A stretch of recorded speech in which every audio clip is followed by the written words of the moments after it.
This is Grief and Grit, from heartache to high fives with a dash of sass.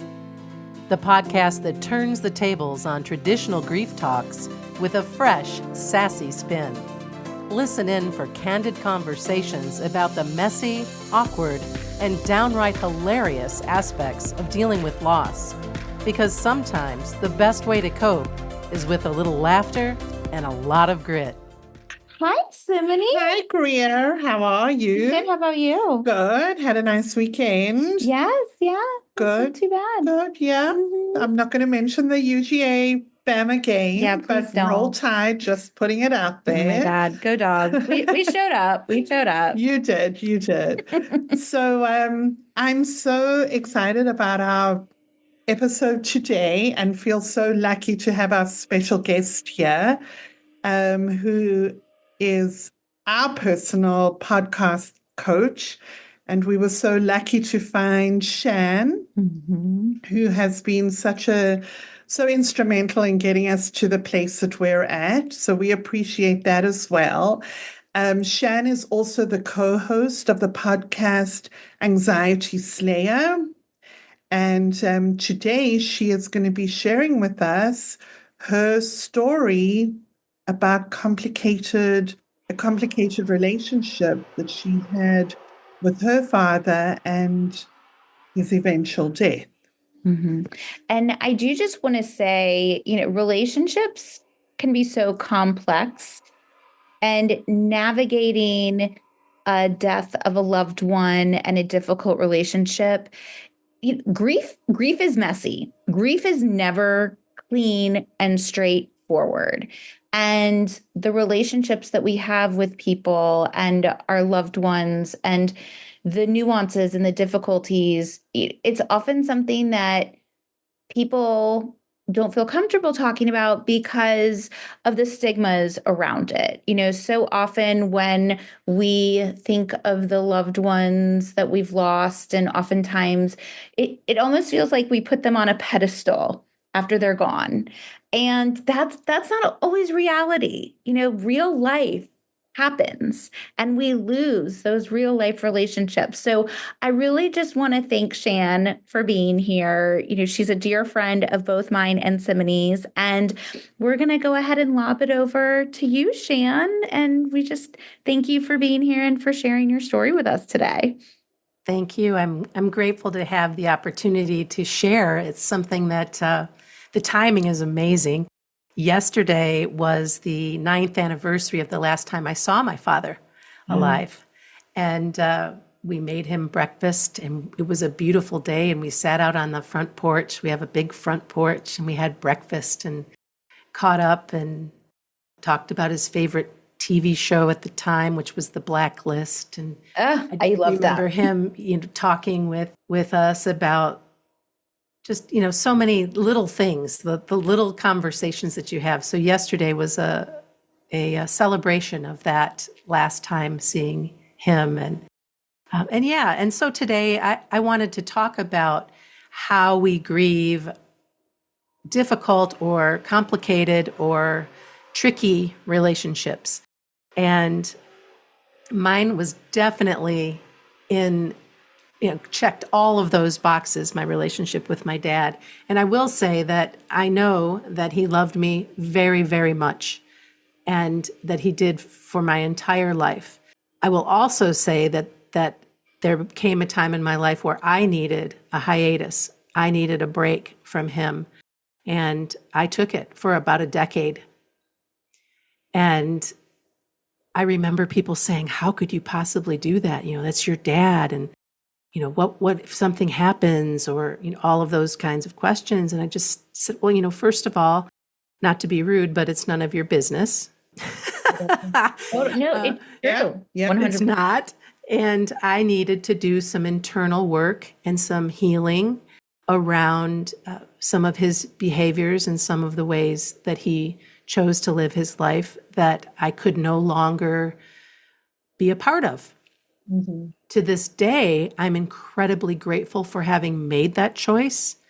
I know that it caused him a lot of suffering and anger and grief throughout that time. And And yet that wasn't the intention. The intention was to do the work that I needed to do, and to be in a position where I was raising a child. I wanted to break the chains of behaviors and things that I no longer, it was kind of like a flood of information that came in when I started to raise my child.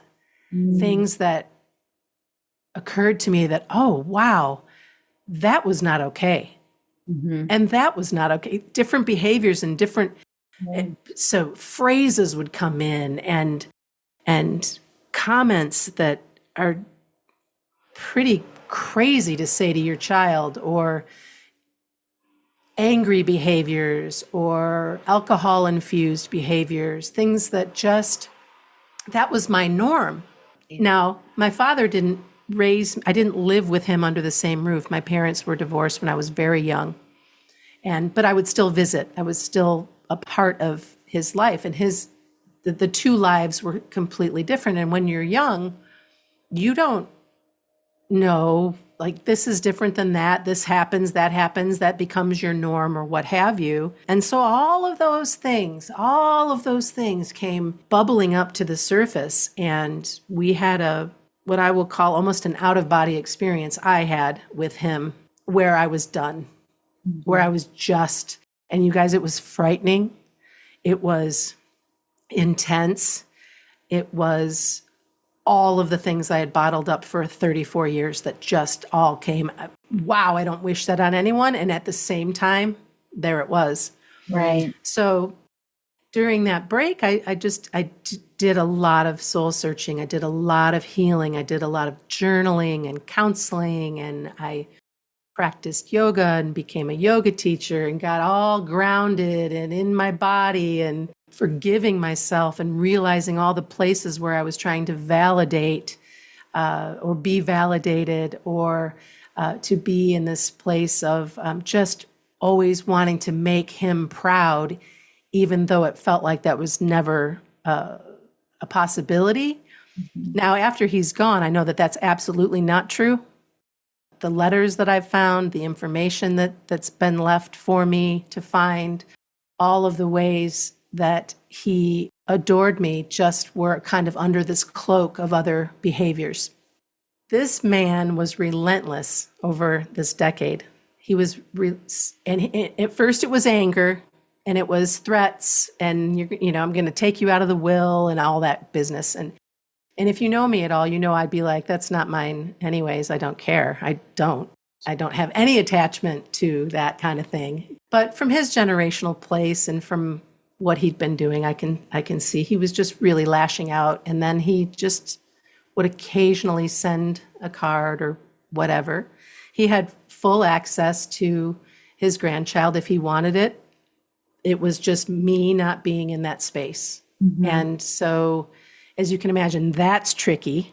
Yes. Yeah, that is. Because then I'm the bad guy keeping the grandchild away, but also I'm the mom keeping the grandchild safe. Right. Also, I'm the, saying, look, you can work this out with my husband, and this doesn't have to be a closed door where that's concerned. So anyway, that's a whole other vault of information. But I saw him at my grandfather's funeral. So I saw him one time in that decade. And then he kept trying and trying and trying to see me, and I wasn't ready. And then one day I was ready, and he sent an email, and I said, sure, when do you want to get together? Which, of course, blew his mind. Wow. But what was it that, if I may ask, what brought you to that? I was ready. You were just ready. You done. Yeah, it was, and I say this to so many people, and to parents who are estranged from their kids, or kids who are estranged from their parents. Keep trying if that feels that like it's the right thing for you. Now, I realize in some cases that's just not. In this case, I had become mature enough. I had become aware enough. I had allowed myself to forgive him, forgive me, and to have a better understanding of some of the stuff that I was hanging on to that had been shared with me, that had nothing to do with him that actually was none of my business and that I should have never known as a young person. And sometimes that happens with parents or with aunts and uncles or with other people in the family. They share things with you about a person because of their own issues, right? I had way too much information plus my own experiences. And so when this happened, I just said, all right, I'm ready too, but I don't want this to be about rehashing a lifetime. I'd like this to become the opportunity for a new friendship and a new relationship that's based on two adults getting to know each other again. And I was really the one in that driver's seat of the relationship. And we had 3 years before he passed to rebuild that. And it was lovely. And to visit and to get to know each other again. And for him to really explore, he had explored so much in that decade and had become very much more aware of a lot of the things that he was stuffing down and a lot of his inner child stuff that had come up and then was projected on me. And so there was this beauty of this open, honest communication that had nothing to do with ego, that had nothing to do with alcohol, that had nothing to do with other people's opinions. It was just about how we were navigating through this. And I remember seeing him for the first time and just being blown away by how much he had aged. I mean, he did not look 70 years old to me. He looked 80. But he was a heavy smoker. He was a heavy drinker. He was, as a young man, ate all of the foods and things. He did all the things and it was showing. And I also know the stress in our relationship probably aged him as well. And so seeing him was shocking because he was also that big, scary guy, more charisma than most people in a room. Right. No ability to have any sort of filter on his mouth. And he loved to say things just to get a reaction. And he loved to be completely inappropriate and quite racist on occasion. And I just couldn't, you guys, I couldn't. Of course. Couldn't do it. No. It's too much. It was so, and so seeing this old man, this mellow person who had kind of come to terms with all of that. And he'd been through a grieving process as well. 100%. Yeah.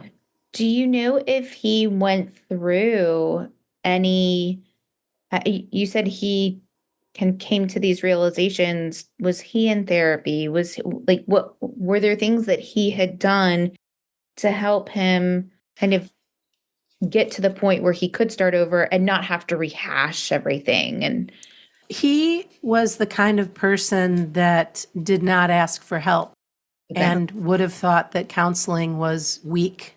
yes. Right. And again, it's more of a generational thing probably, but he did have good friends. He had his cronies that he hung out with at the favorite watering hole. He had family, my cousins and his sister that he could talk to somewhat. I think most of that was more in the beginning. I think that the soul searching I think that comes with wisdom anyway, but also it was kind of set in his lap that, wow, this has happened and maybe it isn't all her fault or there's two sides here and there's other things going on. So I think that most of his work was just introspective work. When he passed, it was so strange because it was a Tuesday afternoon and the police officer came to the door and knocked on the door and asked me who I was and then did all the things and told me that my father had passed. Wow. And I just remember being that's really strange. Okay. And then kind of going into the eye of the hurricane and just being like, okay, now I've got all these things to do and take care of, and this is really weird. And he was so buttoned up, you guys. He was like a samurai or something. I mean, he's a He was a Marine. His home was very clearly organized and everything I needed. And up to his passing, in that 3 years, it was sign this paperwork, do this thing. I'm putting you on this account. I'm doing this thing. Your inheritance is still going to my grandchild, which fine with me. Yeah. That kind of business. Yeah, because that inheritance ended up paying for college, which is what a gift to me. Yes. What a gift. So anyway, bizarre stuff, and then having the funeral or the celebration of life and doing it at this wonderful place and having the color guard there and having a small group there and then going back and having the party, if you will, where he spent most of his afternoons with his cronies, with his friends who were all much younger than he was and who all stepped in and took care of things in a way that I couldn't imagine people would do, took care of things so that I didn't have to on multiple levels. That's amazing. In the midst of having to clean up the house, I mean, they were getting furniture taken away. They were helping with the utilities. They were doing, they were just doing, and they said, he asked us many, many times to make sure that we would look after you. And they did, and they were there. And they were, as a matter of fact, the reason why I even got the knock on the door was because one of these guys hadn't heard from him for a few days, and that was not normal. Right. And so he went to check on him, and there he was. So, yeah. So Shann, after that, did losing him physically, did it bring on a new kind of grief? Because in a way, you had already grieved that relationship that you had with him, and he was physically gone. Did that bring up new? Totally. I think that before I cover that directly, I'll just say at the memorial, it was really wild to have these people tell me about the man that they knew and how different he was from the man that I knew. Yeah. And then, of course, they're the ones who were like, your dad could clear a room with that. And boy, but you always knew where he stood and that kind of thing. But also, what a big heart, how kind, how generous, which is what the bank teller would say, what the dentist would say, what anybody in those roles out in the world that we connect with on a daily basis would say when I had to communicate with them. What I realized in the new grief was that I had probably for the first time in my life really started to like my dad. Mm-hmm. Right. And could find humor in a lot of what on occasion was not funny. And also knowing how much he suffered and how much he put his body through. Mm-hmm. He had his first open heart surgery, I think, at 48. Wow. And then he had another after that. And then he had problems in back surgeries and heart stuff coming with a big heart or back stuff dealing with what's behind you. Okay. I don't want to go there too deeply, but he was really holding so much in his body. And so there was a relief that he could leave his body. And then there was the grief that we didn't have more time to continue building this new friendship. Mm-hmm. Yeah. And that I didn't have more time noticing some of the things that we would do that were so similar. Facial expressions, the way that sometimes I'm thinking about something and I'll put my tongue in a funny place in my mouth, or some of the hyperbole that I like to use. It was very much how he would behave. My directness, my charisma and presence, and to be coming from it from a place of being more mindful of just how potent I am because of my experiences without how potent he was. Right. Absolutely. So, Shann, a question I have, we can grieve relationships when there isn't the physical loss of a person, which you didn't have contact really with your dad for a decade. And then you experience the grief of losing him, especially after y'all have rekindled your friendship or your relationship. Mhm. So I'm curious, can you kind of describe maybe some of the nuances and differences between those grief experiences? There's Yes, I can. okay.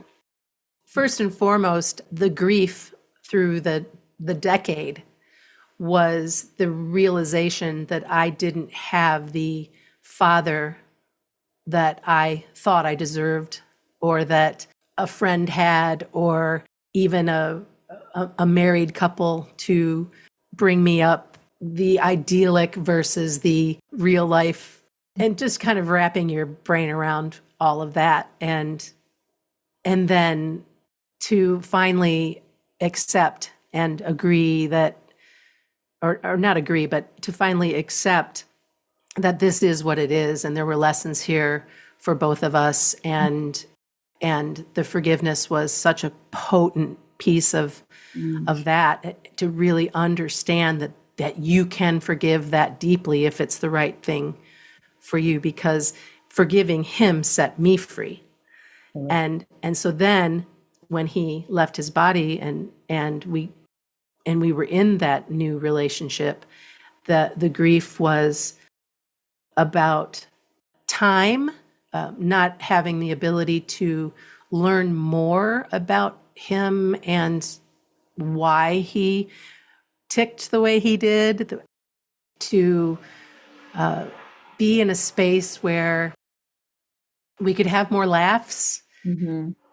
But what's happened is that then that grief turned into a much deeper spiritual, energetic connection that I've had now with him, where he crosses my heart and my mind every day in some way.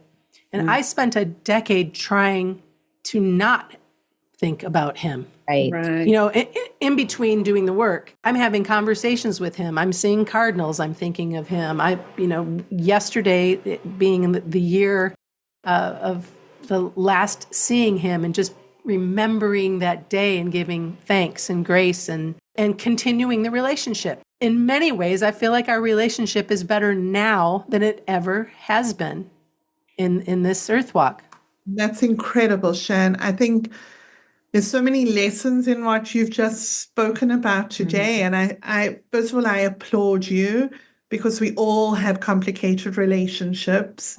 And to work on them, and to have got to a place where you were free of any resentment that you had, harboring any, anger that you had, allowed you the freedom to then continue a beautiful relationship, both in his last 3 years together with him, and then now in his death. And Yeah. I think that's very, very powerful. So It's a gift. It feels inspiring. like a gift. Yes. Absolutely. Yes. And I think taking that, I think it's important to, and I think so many of us don't always do what honors our truth, what honors who we are as people, what is right for us, what should be in our world. And even if it means grieving that physical loss of not having that relationship, but bringing you to a place where it brought you, is so inspiring and such an example to, I'm sure, your child and your family and people in your life, and certainly now to us and to our listeners. I agree with everything Simonie said. I mean, to have the strength to put up those boundaries, to give yourself the space from a complicated relationship, and then to also do the work where you come to a place where you can now look back and say that the time that you did have was a gift. That I can't even imagine all of the work that occurred over that decade for you to get there.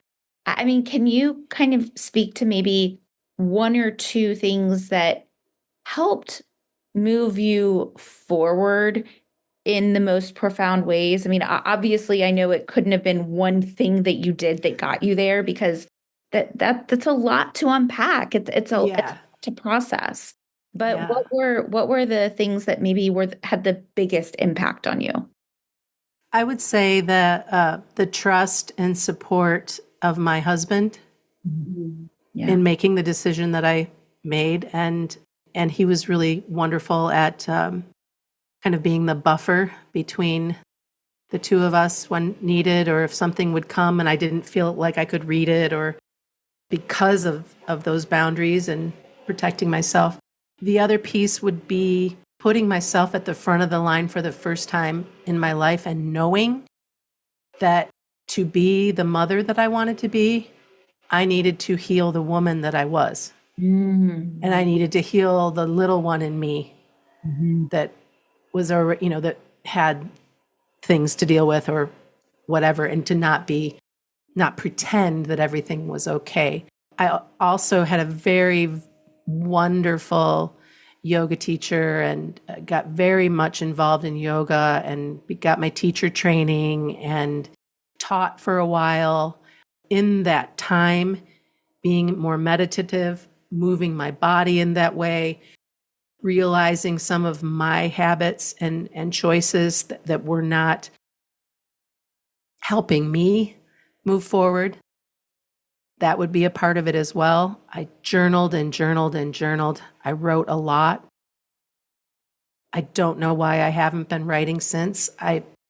That's something to sit with for another time. I think it might be time for me to start writing again. Yeah, and I think I think that is not the beauty, but that is what grief is about, is that we can stop things for however long, and then we pick up when it feels right. It's all about connecting with your emotions, connecting with your feelings, connecting what's right for you. And trusting myself. I trusted that I was making the right choice, even though it was unconventional, even though I was questioned about it a lot. And then afterward, I had family members tell me that they understood. And these were family members that I didn't hear much from over that decade. But when we were clearing out his house, I had a pretty sweet moment with my cousin and with my aunt about things. And so that was also helpful. Right. And so thank you for letting me share this today. I have not talked about this since he passed, really, with exception with my family. And I hope that my sharing here today helps your listeners, especially if they're in a similar situation or they have a complicated relationship, to know that there are many, many ways to work through them, and that it's all about what's most honoring for you. Exactly. I love that. Yeah. We feel so honored, Shann. Thank you for sharing your story. It's not always easy. We get that. And we thank you, and we honored by you, and continue doing the incredible work that you're doing. Yes. So thank you for being with us. And Shann will be joining us soon for another episode to talk about grief-related anxiety. So we're really excited to talk to you again. But thank you so much for sharing your story and your truth, and for honoring your dad in this way.